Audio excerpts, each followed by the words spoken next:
আমরা কিছুদিন ধরেই নিউজে দেখতে পারতেছি যে 16 ডিসেম্বর থেকে নাকি যত আনঅফিসিয়াল যত অবৈধ ফোন আছে সেগুলো নাকি বন্ধ হয়ে যাবে। তো আমাদের হাতে থাকা ফোনটি আসলে কি অফিসিয়াল নাকি আনঅফিসিয়াল, বৈধ নাকি অবৈধ সেটা কিন্তু আমরা জানি না। আমরা যখন মার্কেটে ফোন কিনতে যাই তখন মার্কেট থেকে বলে দেয় এটা অফিসিয়াল এটা আনঅফিসিয়াল, সেটার উপর ভিত্তি করেই কিন্তু আমরা ফোনগুলো কিনে নিয়ে আসি। সো তারা দেখেছে আনঅফিসিয়াল ফোনটা আপনার হাতে ধরিয়ে দিয়ে অফিসিয়াল বলে কিন্তু আপনার কাছে চালিয়ে দিতেছে। সো আমরা যেহেতু জানি না যে এটা অফিসিয়াল নাকি আনঅফিসিয়াল সেটা কিন্তু হাতে ধরে বোঝা যায় না, সেক্ষেত্রে আমরা জানি না। সো আমরা কিভাবে এখন বুঝবো আমাদের হাতে থাকা ফোনটাই অফিসিয়াল বৈধ নাকি অবৈধ, অফিসিয়াল নাকি আনঅফিসিয়াল, সেটা আমরা কিভাবে চেক করব। আজকের ভিডিওটা যদি আপনারা দেখে থাকেন তাহলে পরবর্তীতেও পরবর্তীতে যদি আপনারা মোবাইল কিনতে যান, এখানে একটা কথা বলি, এর আগে অনেকবারই আমরা শুনতে পেরেছি যে যত আনঅফিসিয়াল যত অবৈধ ফোন আছে সেগুলো বন্ধ হয়ে যাবে। সেগুলো অনেকবার এসেছে এভাবে নিউজে, কিন্তু এভাবে বন্ধ করা হয় নাই। তো এইবার সামনে কি হবে সেটা আমরা এখনও ভালো করে বুঝতে পারছি না, কেননা এর আগে অনেকবার বলেছে।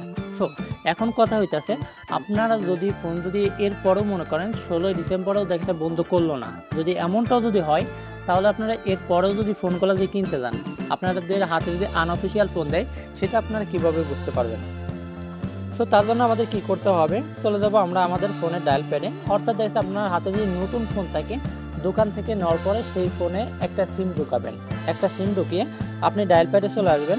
ডায়াল প্যাডে আসার পরে আপনারা এখান থেকে ডায়াল করবেন *#06#। এটা ডায়াল করার পরে আপনার সামনে দেখতে পারবেন যে IMEI কোড নাম্বার আপনার সামনে চলে আসছে। আপনার যদি দুইটা সিম থাকে ফোনে তাহলে দুইটা IMEI নাম্বার দেখতে পারবেন। আপনার কাছে যদি একটা সিম থাকে তাহলে একটা IMEI নাম্বার দেখতে পারবেন।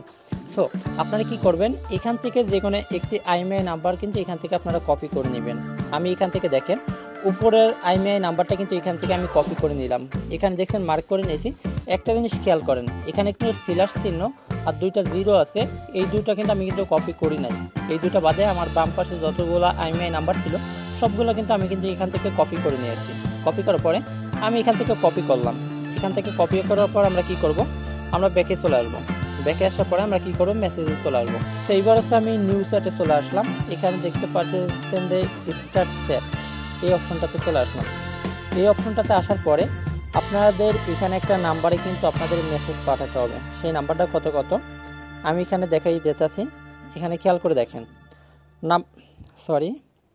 এখানে নাম্বার হচ্ছে 16002। এই নাম্বারটা আমাদের এখানে আমাদের একটা মেসেজ পাঠাতে হবে, ঠিক আছে। আমি এখানে আসলাম। এখানে আসার পরে আমি এখানে একটা SMS পাঠাবো।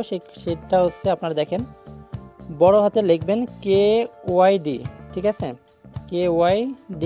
এটা লেখার পরে এখানে পেস্ট করে দিবেন। আপনি যে IMEI কোডটা নিয়ে আসছিলাম কপি করে, সেটা এখান থেকে আপনারা পেস্ট করে দিবেন। আমি পেস্ট করে দিলাম। এভাবেই আপনাদের সামনে আপনারা দেখতে পারবেন। দেখার পর আপনারা কি করবেন, এখান থেকে সেন্ড করে দিবেন।